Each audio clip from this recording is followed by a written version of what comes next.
ನಮಸ್ಕಾರ ಸ್ನೇಹಿತರೆ. ಊರು ಕೊಳ್ಳೆ ಹೊಡೆದು ಹೋದ್ಮೇಲೆ ಕೋಟೆ ಬಾಗಿಲು ಹಾಕೋದು ಸರಿನಾ, ಅಥವಾ ಕೋಟೆ ಬಾಗಿಲಿನ ಜಾಗ್ರತೆ ಕೋಟೆಯ ಒಳಗಿರುವವರು ಮೊದಲೇ ಮಾಡ್ಕೊಳ್ಳೋದು ಸರಿನಾ? ಸೊಕ್ಕೆಯ ಅಜ್ಜಂಪುರ ಗ್ರಾಮದಲ್ಲಿ ನವೀನ ಗ್ರಾಮಸಭೆ ಸದಸ್ಯನಾಗಿ ಆಯ್ಕೆಯಾಗಿದ್ದಾನೆ. ಅವರ ಒಂದು ಈ ವಿಡಿಯೋ ಜೊತೆ ಹಂಚಿಕೊಳ್ತಾ ಇದ್ದೀನಿ. ಇದನ್ನು ನೋಡಿ ಏನಾಗಬಹುದಿತ್ತು, ಏನು ಮಾಡಬೇಕಿತ್ತು ಅನ್ನೋದನ್ನು ನೀವು ಕಮೆಂಟ್ನಲ್ಲಿ ತಿಳಿಸಿ. ಈಗ ಕೇವಲ ನವೀನ ಗೆದ್ದಿದ್ದಾನೆ, ಆದರೆ ಕ್ಷೇತ್ರದ ಪ್ರಜೆಗಳು, ರಾಜ್ಯದ ಜನರು, ದೇಶದ ಜನರು ಗೆಲ್ಲಬೇಕಾದ್ರೆ ನಾವು ಏನು ಮಾಡಬೇಕು ಅನ್ನೋದನ್ನು ನಿಮ್ಮ ಅಭಿಪ್ರಾಯದ ಮೂಲಕ ನೀವೇ ತಿಳಿಸಿ. ನಿಮ್ಮ ಐಡಿಯಾಗಳಿಗೆ ಬೆಲೆ ಇದೆ, ನಿಮ್ಮ ಅಭಿಪ್ರಾಯಗಳಿಗೆ ಬೆಲೆ ಇದೆ ಅನ್ನೋದನ್ನು ನೀವು ಸಾಬೀತುಪಡಿಸ್ಬೋದು. ನಮಸ್ತೆ. ಮಾನ್ಯ ಸಹಾಯಕ ಕಾರ್ಯನಿರ್ವಾಹಕ ಅಭಿಯಂತರರು, ಲೋಕೋಪಯೋಗಿ ಬಂದರು ಮತ್ತು ಒಳನಾಡು ಜಲ ಸಾರಿಗೆ ಇಲಾಖೆ, ಈ ಇಲಾಖೆಗೆ ನಾನಿವತ್ತು ರಿಕ್ವೆಷನ್ ತಗೊಂಡು ಕೊಟ್ಟಿದ್ದೆ. ಏನು ನಮಗೆ ಸೊಕ್ಕೆ ಗ್ರಾಮದಲ್ಲಿ ಸ್ಪೀಡಾಗಿ ವೆಹಿಕಲ್ಗಳು ಬರ್ತದವೆ, ಶಾಲೆಗಳಿದ್ದಾವೆ, ಅಲ್ಲಿಗೆ ಹಂಪು ಬೇಕು ಅಂತ ಜನಗಳು ಏನು ಕೊಟ್ಟಿದ್ರೆ ಅದನ್ನು ಇವತ್ತು ಇಲ್ಲಿಗೆ ತಲುಪಿಸ್ತಾ ಇದ್ದೀನಿ. ಮತ್ತು ಬಸ್ ತಂಗುದಾಣ ಬೇಕು ಅನ್ನೋದನ್ನು ಕೂಡ ತಲುಪಿಸ್ತಾ ಇದ್ದೀನಿ.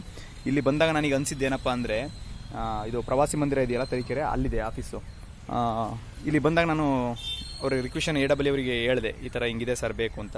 ನೋಡಪ್ಪ, ಇದು ಬಸ್ಸು ತಂಗುದಾಣ ನಮಗೆ ಸಂಬಂಧಪಡಲ್ಲ ಅಂತಂದರು. ಅಲ್ಲ ಸರ್, ಮತ್ತೆ ಇನ್ನೆಲ್ಲಿ ಕೊಡಬೇಕು ಅಂತಲೂ ಕೇಳಿದೆ. ಏದೋ MLA ಅವರು ಅಥವಾ ಗ್ರಾಮ ಪಂಚಾಯತಿ ಫಂಡ್ಸ್ ಏನಾರು ಇದ್ದರೆ ಮಾಡಬೇಕು ಅಂತಂದರು. ಆಮೇಲೆ ಸರ್ MLA ಅವ್ರಿಗೆ ಮೊನ್ನೆ ತಿಳಿಸಿದ್ವು ಅಂತಂದೆ. ಅದಕ್ಕೆ ಹೌದಾ, ಹಾಗಾದರೆ ಅವರಿಂದ ಏನಾದ್ರು ಲೆಟ್ರ್ ಬಂದರೆ ಮಾಡ್ತೀವಿ, ಆ ರೀತಿ ಫಂಡ್ಸ್ ಬಂದರೆ ಮಾಡ್ತೀವಿ ಅಂದರು. ಓಕೆ. ಮತ್ತು ಸರ್ ಇದನ್ನು ಕೂಡ ಕೇಳಿದೆ, ಏನೋ ಹಂಪುಗಳ ಬಗ್ಗೆ ಸಾವು ನೋವುಗಳು ಆಗ್ತಾ ಇದ್ದಾವೆ ಅಂತ. ಮತ್ತು ಅವರು AE ಅಂತ ಇನ್ನೊಬ್ಬರು ಇದ್ದಾರೆ, ಅವ್ರ ಹತ್ರ ಹೋಗಪ್ಪ ಅಂದರು. ಅಲ್ಲಿಗೆ ಹೋದೆ. ಅಲ್ಲಿ ಅವ್ರು ಹೇಳ್ತಾರೆ, ಇದು ಮಾಹಿತಿ ಬಂದು ನಮಗೆ ಇವತ್ತು ಕೊಟ್ಟಿದ್ದೀರಾ, ಇದಕ್ಕೆ ಬಂದು ಅಮೌಂಟು ನಾನು ನೆಕ್ಸ್ಟ್ ಬಂದರೆ ಏನಾದ್ರು ಗುಂಡಿ ಮುಚ್ಚಕ್ಕೆ ಬಂದಾಗ ಅವಾಗ ಏನಾರು ಫಂಡ್ಸ್ ಇದ್ದರೆ ಮಾಡ್ತೀವಿ ಅಂತ ಹೇಳ್ತಿದ್ರೆ.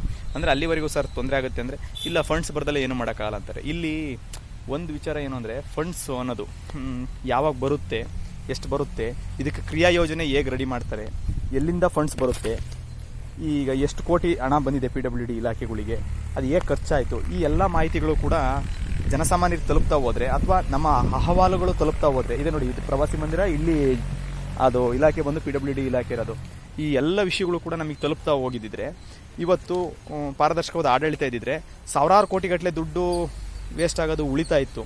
ಇವತ್ತು ನಾವೊಂದು ಹಂಪು ಕೇಳ್ತಾ ಇದ್ದೀವಿ, ಪ್ರಾಣ ತೊಂದರೆ ಆಗ್ತಾ ಇದೆ, ಇನ್ನೊಂದೇನೋ ಆಗ್ತಾ ಇದೆ ಅಂತ, ಬಟ್ ಅನುದಾನ ಬರಬೇಕು ಅಂತ ಹೇಳ್ತಾರೆ. ಅನುದಾನ ಯಾಕೆ ಬರ್ತಾ ಇಲ್ವಾ, ಅಥವಾ ಬಂದಿಲ್ವಾ, ಬಂದರೂ ನಮಗೆ ಕಾಣ್ತಾ ಇಲ್ವಾ? ಈ ರಿಕ್ವೆಷನ್ಗಳು ನಾವು ಕೊಡೋಕ್ಕೂ ಮುಂಚೆ ಕೆಲವೊಂದು ಇಲಾಖಾ ಅಧಿಕಾರಿಗಳು ಅವ್ರಿಗೆ ಸಂಬಂಧಪಟ್ಟ ಇಲಾಖಾ ರೋಡ್ಗಳಿಗೆ ಬೇಕೋ ಬೇಡವೋ ಅನ್ನೋದನ್ನು ಕೂಡ ಕೇಳ್ಬೋದಿತ್ತು. ಆ ಥರದ ಜಾಗೃತಿ ಬರಬೇಕು ಮುಂದಿನ ದಿನಗಳಲ್ಲಿ ಅಂತ ಈ ವಿಡಿಯೋನ ನಿಮಗೆ ಮಾಡ್ತಾ ಇರೋದು. ಮತ್ತು ಈ ವಿಡಿಯೋ ಮೂಲಕ ನೀವು ಕೊಟ್ಟಂಥ ಮಾಹಿತಿನ ನಾನು ಇಲ್ಲಿಗೆ ತಂದು ತಲುಪಿಸಿದ್ದೇನೆ. ಇನ್ನು ಉಳಿದಂತೆ ಇದು ಏನಾಗುತ್ತೆ, ಎತ್ತಾಗುತ್ತೆ ಅಂತಲೂ ಕೂಡ ನಾನು ಮುಂದಿನ ದಿನಗಳಲ್ಲಿ ನಿಮಗೆ ಅಪ್ಡೇಟ್ ಮಾಡ್ತೀನಿ ಅಂತ ಹೇಳ್ತಾ ಇದ್ದೀನಿ. ಬದಲಾಗಬೇಕಾಗಿದೆ, ಎಲ್ಲರೂ ಬದಲಾಗೋಣ. ಓಕೆ.